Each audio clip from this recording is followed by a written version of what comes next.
தமிழ் சங்க இலக்கியங்களில் குறிப்பாக 10 பாட்டு தொகுப்பில் இடம்பெற்றுள்ள சிறுபானாற்றுப்படை ஒரு சிறப்பு பாடல் ஆகும். இது பண்டைய தமிழ் சமூகத்தின் வாழ்வியல் முறைகளை அறிய உதவும் ஒரு மூலவழி.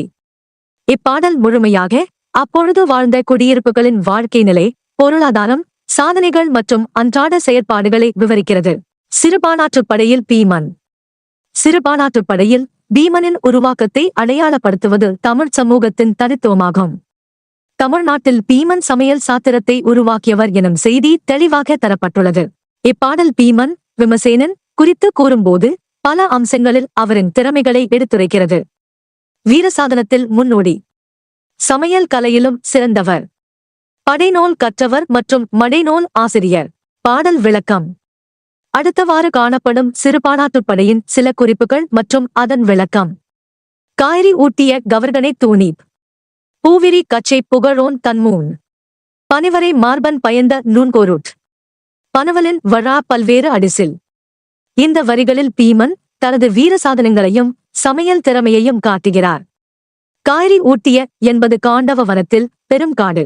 தீ மூட்டியவனாகவும் அதற்கு பின்னர் தனது சக்தியால் எதிரிகளை வெற்றி கொள்ளும் வீரனாகவும் குறிப்பிடப்படுகிறது.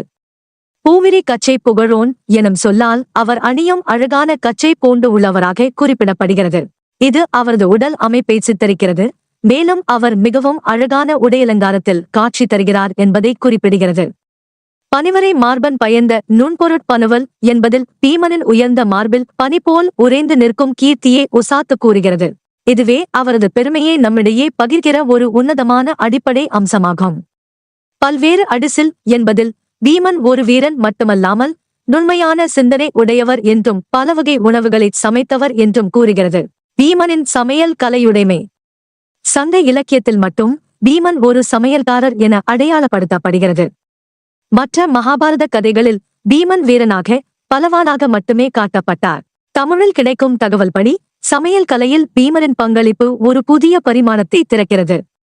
மகாபாரதத்தில் பாண்டவர்கள் அரச ஆட்சியிலிருந்து வெளியேறிய போது அவர்கள் 13 ஆண்டு நீண்ட வனவாசம் மற்றும் அஜ்ஞாதவாசம் அனுபவித்தனர். அப்போது பீமன் சமையலில் தனது திறமையை வெளிப்படுத்தியதாக கூறப்படுகிறது. இது விராட அரசர் காலத்தில் கூட காணப்படுகிறது. ஆனால் தமிழ்நாட்டில் சங்க இலக்கியத்தில் மட்டும் இந்த சமையல் சாத்திரம் பற்றிய செய்தி விவரிக்கப்பட்டுள்ளது. வீமபாகம் பீமனின் சமையலின் மறு அவதாரம். தமிழ் சமையலில் பல உணவு வகைகள் வீமபாகம் என்று வழங்கப்பட்டு வருகின்றன. வீமபாகம் என்பது பொதுவாக பண்டிகை நாட்களில் அல்லது விசேஷ நாட்களில் தயாரிக்கப்படும் உணவுகளை குறிக்கும். பீமனின் சமையலின் சிறப்பை உணர்ந்து அவரது பெயரில் உணவுகள் வழங்கப்பட்டதாக நம்பப்படுகிறது. வீமபாகம் என்பது முழுமையாக சுவையான ஊட்டச்சத்து நிறைந்த உணவுகளை குறிக்கிறது. பெரும்பாலும் இது பண்டிகை நாட்களில் பகிரப்படும் உணவாகவே இருக்கும். இதன் முக்கிய அம்சங்கள். உணவு வகைகளின் சுவை அதிகம். உளவியல் துவக்கத்தின் சீரிய பரிமாணம். இதன் மூலம் சமையல் முறை வல்லுநர்களாக விரிந்தது. கட்டுப்பாடு, அழகியல் உணர்வு மற்றும் நுண்மையான சமைப்பது ஆகிய அம்சங்கள் முக்கியத்துவம் பெறுகின்றன. படைநூல் மற்றும் மடைநூல். படைநூல் என்பது ஒரு போர் பாடல் அல்லது வீரர்களின் புகழை பாடும் நூல். மடைநூல் என்பது மன்றப் பாடல்கள், குறிப்பாக பாணர்கள் பாடும் பாடல்கள். பீமன் இவை இரண்டிலும் கற்றவராகவும் சிறந்த வகையில் உணவுகளை சமைப்பவராகவும் தெரிவிக்கப்படுகிறார். தமிழ் சமுதாயத்தில் பீமனின் இடம். தமிழ் சமூகத்தில் பீமன் ஒரு வித்தியாசமான வழிமுறையை அடைந்தவர். போர்க்களத்தில் போர்வீரராகவும் சமையலில் திறமையுடனும் இலக்கியத்தில் சமையல் சாத்திரம் உருவாக்கியவராகவும் இருக்கிறார். இது தமிழர் பாரம்பரியத்தில் மட்டுமே காணப்படும் ஒரு மிகச் சிறந்த அம்சமாகும்.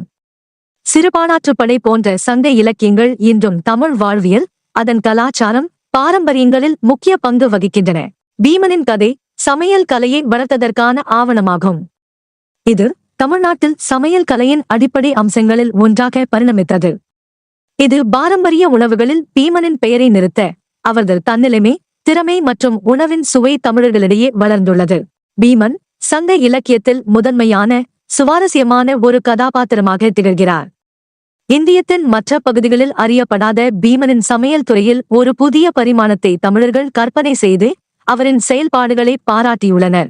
இதன் மூலம் பீமன் தமிழ் சமையலின் முன்னோடியாக சமையல் கலையின் துவக்க நிலையை சீரியமாக அடைய வைத்தவர் என்பதை அறிந்து கொள்ளலாம்.